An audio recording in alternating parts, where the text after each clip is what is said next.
हुसैन आज़म 10 मुहर्रमुल हराम शहीद हो गए। जालिमों को तरस न आया, अपने मुर्दों की लाशों को दफन करके ये लोग फारिग हुए। खेमे अहले बैत को जला दिया गया, खेमे अहले बैत को जला दिया। जो सारे आलम को पनाह देने वाले थे उनको बेपनाह कर दिया। उनके खेमे में आग लगा दी गई। नबी के घराने की मुकद्दस खवातीन के सरों से चादर छीन ली गई। हजरत सकीना की बालियां नोच ली गई। कान खून खूना खून हो। रात का हौलनाक सन्नाटा।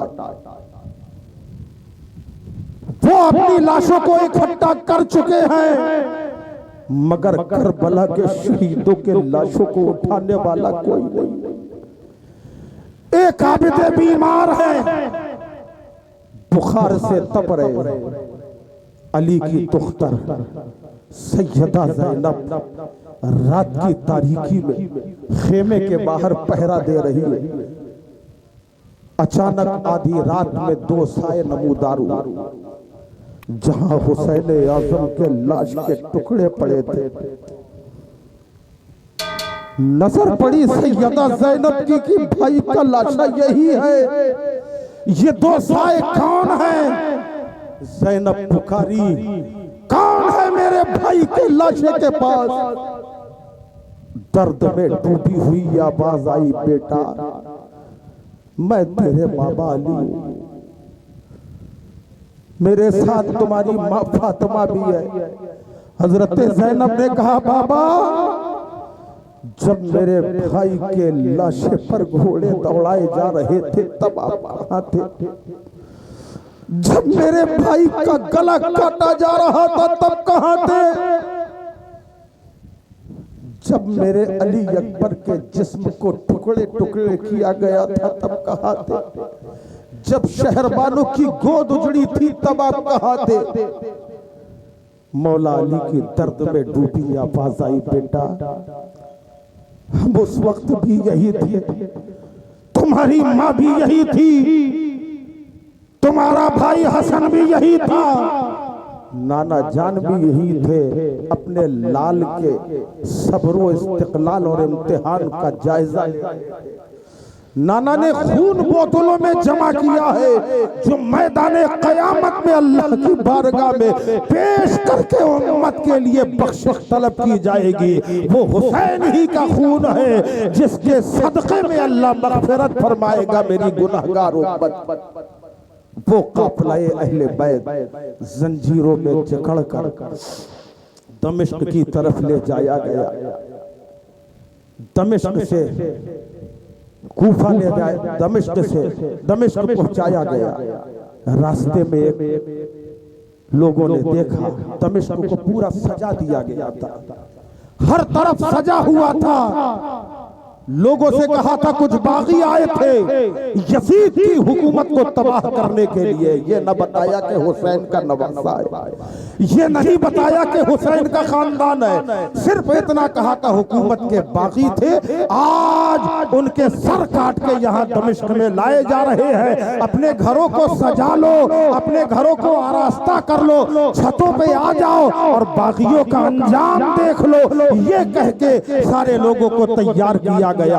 ढोल बाजे बजाए जा रहे हैं कि देखो बागियों के सर लाए जा रहे हैं। अल्लाह अल्लाह लोग मुंतजिर है, जश्न मनाया जा रहा है। मगर उसी में रास्ते से देखा एक ज़ईफ़ा की तरफ से एक खातून आई है। उसने इन लोगों को देखा, पानी पेश किया, कहा खाना ले आए, थोड़ा खाना लाया गया, कुछ कपड़े दिए। आखिरकार सैयदा ज़ैनब ने उस खादमा से पूछा, ए खादमा ये बता तेरी माल मालकिन कौन है? कहा मेरी मालकिन घर के अंदर है, वो बाहर नहीं आ सकती, बड़ी मुश्किल किसके साथ बाहर आ सकती है। आपने फरमाया चल जरा अपनी मालका से तो मुझे मिला दे, तेरी मालका है कौन? उस मालका के जब पास पहुंचती है तो हजरत ज़ैनब ने पूछा, ए माई इस वक्त यहाँ तो हमारा कोई फरियाद सुनने वाला नहीं है, लोगों ने अपने मकानों को बंद कर लिया है, कोई पानी को पूछने वाला नहीं है, तुम कौन हो और किस लिए हमें पानी को पूछा गया है, किस लिए हमारे लिए खाना भेजा गया है, आखिर वजह क्या है? उसने कहा बात सिर्फ इतनी है, हमें ये खबर लगी थी कि कुछ कैदी लाए जा रहे हैं, इस वजह से मैंने भेजाया। का कैदियों से तुम्हारा क्या राब्ता है? कहने लगी बस इतना ही राब्ता है कि मैं किसी जमाने में मौला अली की ज़ौजा मुस्तफा की बेटी सैयदे कायनात फातिमा ज़हरा के घर की कनीज हुआ करती थी, उनके घर के कामों को किया करती थी। आखिर एक दिन उन्होंने मेहरबान होकर मुझसे फरमाया कि फिज़ा जा, मैंने तुझे आजाद कर दिया है। मैं आजाद होकर उनसे सवाल करने लगी कि क्या आप कोई हिदायत करना चाहेंगी? तो हजरत फातिमा ने मुझसे कहा था, ए फिज़ा बस मेरी एक नसीहत पे अमल करना, अगर कहीं कैदी नजर आ जाए उनके साथ अच्छा सलूक करना, अगर कैदी नजर आ जाए उन्हें खाने पीने को पूछ लेना।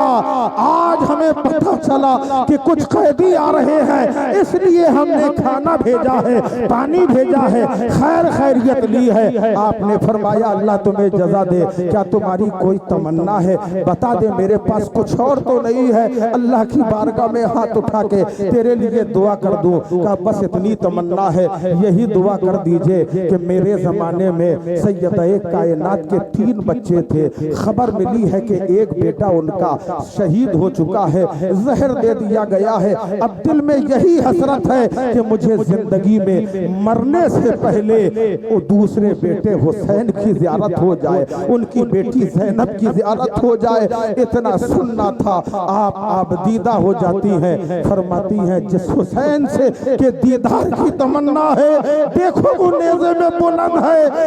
कहा था हुसैन बैत कर लेंगे, मैं हुसैन से कहूंगा झूठ जायज है, उन्हें कहना पड़ेगा, अय्यारी जायज है, उन्हें कहना पड़ेगा, मक्कारी जायज है, उसे कहना पड़ेगा। तो हुसैन ने कहा सुन, मैं हक पसंद आदमी हूँ, जो बोलूंगा वो हक बोलूंगा, जो मेरे नाना ने सिखाया है मैं नाना की जबान बोलूंगा, अगर करबला में रखो वहां भी नाना की जबान बोलूंगा, नजफ में हो तो वहां भी नाना की जबान बोलूंगा, दुनिया के जिस कोने में रहूंगा मुस्तफा की जबान बोलूंगा, इसलिए कि ये वो हाथ है जो रसूल अल्लाह के दस्ते करम से वाबस्ता है। इसी बात पे हुसैन ने कहा था यजीद जैसे फासिक व फाजिर के हाथ में मैं हाथ नहीं दूंगा।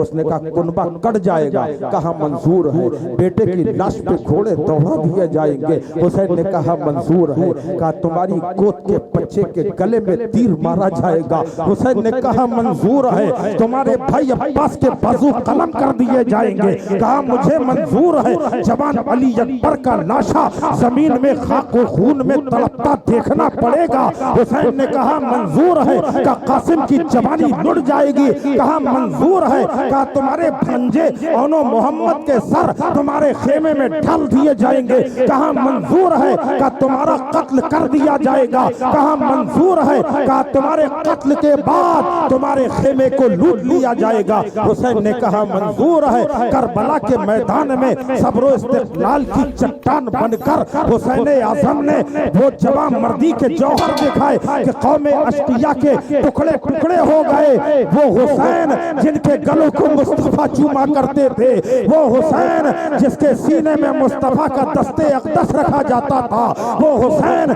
कि जिसके सर पे नबी अपना दस्ते करम फेरा करते थे, आज वो सर तन से जुदा हो रहा था, गले में खंजर चल रहा था, हालत नमाज में मुस्तफा जाने रहमत की आंखों को ठंडक पहुंचाता हुआ आज नबी का नवासा करबलाए वो अल्लाह में शहीद हुआ है तो गिरती हुई इंसानियत को जिंदगी मिल गई है, इस्लाम को जिंदगी मिल गई है। हुसैन सजदे में है, गला कट रहा था, इस्लाम बच रहा था। सिदरा के मकी तकमीले ज़िब्हे अज़ीम की सनद लिए खड़े थे। आए हुसैन, तकमीले ज़िब्हे हुसैन की सनद तुम्हारे हाथों में है। हुसैन ने अपने लहू के मुबारक कतरों को अपने चुल्लू में लेकर हवा में उछाला। ये परवरदिगार नबी के नवासे की खून की कुर्बानी को कबूल कर ले। अल्लाह ने फरमाया, ए जिब्राइल, इसे उफक के दामन में बिखेर दो।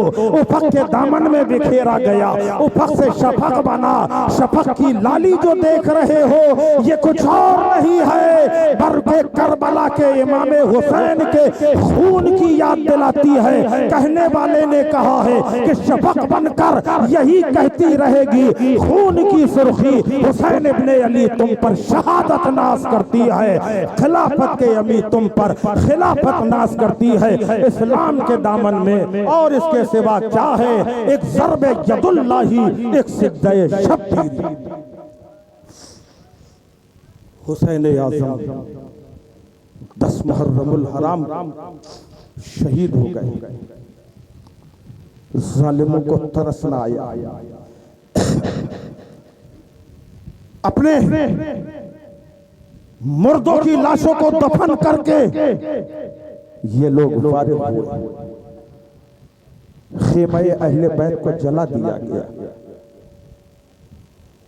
खेमे अहले बैत को जला दिया। जो सारे आलम को पनाह देने वाले थे उनको बेपनाह कर दिया। उनके खेमे में आग लगा दी गई। नबी के घराने की मुकद्दस खवातीन के सरों से चादर छीन ली गई।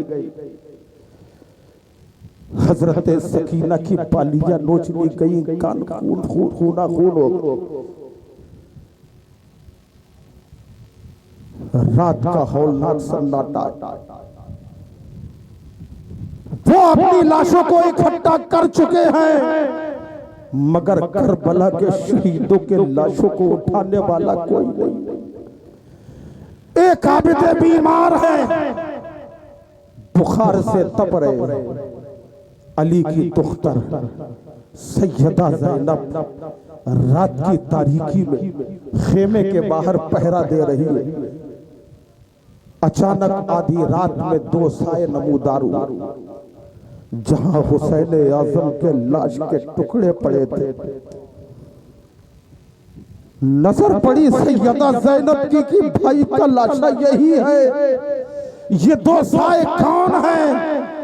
ज़ैनब पुकारी, कौन है मेरे भाई के लाशे के पास? दर्द में डूबी हुई आवाज आई, बेटा मैं तेरे बाबा अली हूं, मेरे साथ तुम्हारी माँ फातिमा भी है। हजरत ज़ैनब ने कहा, बाबा जब मेरे भाई के लाशे पर घोड़े दौड़ाए जा रहे थे तब आप कहाँ थे? जब मेरे भाई का गला काटा जा रहा था तब कहाँ थे? जब मेरे अली अकबर के जिस्म को टुकड़े टुकड़े किया गया था तब कहाँ थे? जब शहरबानों की गोद उजड़ी थी तब आप कहाँ थे? मौला अली की दर्द में डूबी आवाज आई, बेटा हम उस वक्त भी यही थे, तुम्हारी माँ भी यही थी, तुम्हारा भाई हसन भी यही था, नाना जान भी यही थे। अपने लाल के सब्र इस्तिक़लाल और इम्तिहान का जायजा नाना ने खून बोतलों में जमा किया है, जो मैदाने क़यामत में अल्लाह की बारगाह में पेश करके उम्मत के लिए बख्शिश तलब की जाएगी। वो हुसैन ही का खून है जिसके सदक़े में अल्लाह मग़फ़िरत फरमाएगा मेरी गुनाहगार उम्मत। वो काफ़िलाए अहले बैत जंजीरों में जकड़ कर दमिश्क की तरफ ले जाया गया। दमिश्क से कूफा ले जाए, दमिश्क पहुंचाया गया। रास्ते में लोगों ने देखा दमिश्क को पूरा सजा दिया गया था, हर तरफ सजा हुआ था। लोगों से कहा था कुछ बागी आए थे यजीद की हुकूमत को तबाह करने के लिए। ये न बताया कि हुसैन का नवासा है, ये नहीं बताया कि हुसैन का खानदान है, सिर्फ इतना कहा था हुकूमत के बागी थे। आज उनके सर काट के यहाँ दमिश्क में लाए जा रहे हैं। अपने घरों को सजा लो, अपने घरों को आरास्ता कर लो, छतों पे आ जाओ और बागियों का अंजाम देख लो। ये कह के सारे लोगों को तैयार किया गया। ढोल बाजे बजाए जा रहे हैं कि देखो बागियों के सर लाए जा रहे हैं। अल्लाह अल्लाह, लोग मुंतजिर है, जश्न मनाया जा रहा है। मगर उसी में रास्ते से देखा एक ज़ईफा की तरफ से एक खातून आई है। उसने इन लोगों को देखा, पानी पेश किया, कहा खाना ले आए, थोड़ा खाना लाया गया, कुछ कपड़े दिए। आखिरकार सैयदा ज़ैनब ने उस खादमा से पूछा, ए खादमा ये बता तेरी मालकिन कौन है? कहा मेरी मालकिन घर के अंदर है, वो बाहर नहीं आ सकती, बड़ी मुश्किल किसके साथ बाहर आ सकती है। आपने फरमाया चल जरा अपनी मालका से तो मुझे मिला दे, तेरी मालका है कौन? उस मालका के जब पास पहुंचती है तो हजरत ज़ैनब ने पूछा, ए माही इस वक्त यहाँ तो हमारा कोई फरियाद सुनने वाला नहीं है, लोगों ने अपने मकानों को बंद कर लिया है, कोई पानी को पूछने वाला नहीं है, तुम कौन हो और किस लिए हमें पानी को पूछा गया है, किस लिए हमारे लिए खाना भेजा गया है, आखिर वजह क्या है? उसने कहा बात सिर्फ इतनी है, हमें ये खबर लगी थी कि कुछ कैदी लाए जा रहे हैं, इस वजह से मैंने भेजाया। कहा कैदियों से तुम्हारा क्या राब्ता है? कहने लगी बस इतना ही राब्ता है कि मैं किसी जमाने में मौला अली की ज़ौजा मुस्तफा की बेटी सैयदा कायनात फातिमा ज़हरा के घर की कनीज हुआ करती थी, उनके घर के कामों को किया करती थी। आखिर एक दिन उन्होंने मेहरबान होकर मुझसे फरमाया कि फिज़ा जा, मैंने तुझे आजाद कर दिया है। मैं आजाद होकर उनसे सवाल करने लगी कि क्या आप कोई हिदायत करना चाहेंगी? तो हजरत फातिमा ने मुझसे कहा था, ए फिज़ा बस मेरी एक नसीहत पे अमल करना, अगर कहीं कैदी नजर आ जाए उनके साथ अच्छा सलूक करना, अगर कैदी नजर आ जाए उन्हें खाने पीने को पूछ लेना।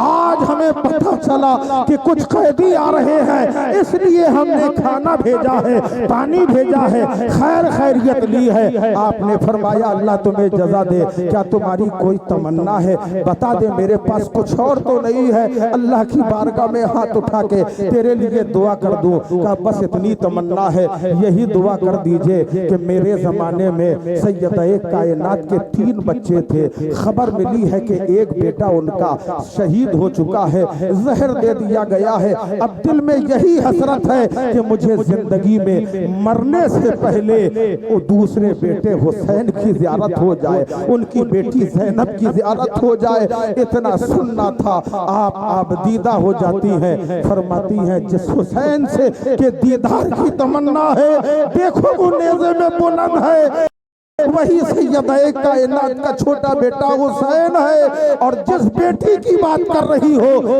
वो ज़ैनब तुम्हारे सामने बैठी है, अल्लाह ने तुम्हारी दुआ कबूल की है। जरा सोचो वो कितना हौलनाक मंजर होगा, कितना दर्दनाक मंजर होगा। ये इस्लाम बचा है तो याद रखो यूं ही नहीं बचा है, तुम्हारे जो और होंगे जिन्हें इस्लाम आसानी से मिला है, हमें वो इस्लाम मिला है जिसमें अंबिया अलैहिस्सलाम की कुर्बानियां है। ये वही इस्लाम है जो आज हमें मिला है, जिसमें सिद्दीक की सदाकत है, जिसमें फारूक की अदालत है, जिसमें उस्मान की सखावत है, जिसमें अली की शुजाअत है, जिसमें हसन की करामत है, जिसमें हुसैन की शहादत है, जिसमें इमाम आज़म की इमामत है, जिसमें मुजद्दिद की मुजद्दिदियत है, जिसमें वारिस की वारिसियत है, जिसमें गौस की गौसियत है, जिसमें गरीब नवाज की ख्वाजगियत है। आज जो इस्लाम मिला है तो हुसैन का सदका है। अगर हुसैन न होते तो न ये इस्लाम होता, न ये मस्जिदें होती, न खानकाहें होती, न पीर होते, न दुनिया के अंदर दीन का परचम लहराने वाला होता है। इस्लाम के दामन में हुसैन इब्ने अली का एहसान है। अगर करबला में हुसैन ने कुर्बानी दी है, इस्लाम को जिंदा किया है, मदारिस को जिंदगी दी है, मसाजिद को जिंदगी दी है, अक़वाम मुस्लिम को जिंदगी है, हमारे ईमानों को जिंदगी दी है। इस्लाम का एहसान हर मुसलमान को चाहिए कि शहीद आजम के एहसान को हमेशा माने। दुनिया में किसी का जिक्र करे ना करे, मगर हुसैन वो है कि जिनका जिक्र खाली मुहर्रम तक महदूद ना करो, बल्कि साल के 12 महीने जिक्र हुसैन करो, क्योंकि जितनी बड़ी कुर्बानी हुसैन की है दुनियाए इस्लाम के अंदर इतनी बड़ी कुर्बानी किसी की। अल्लाह से दुआ है परवरदिगार आलम हम सबको शहीद आजम का सदका अता फरमाए और उनके किरदार पे अमल करने की तौफीक अता फरमाए। हमें सच्चा हुसैनी बनने की तौफीक अता फरमाए। वमा अलैना इल्लल बलागुल मुबीन। अस्सलामु अलैकुम।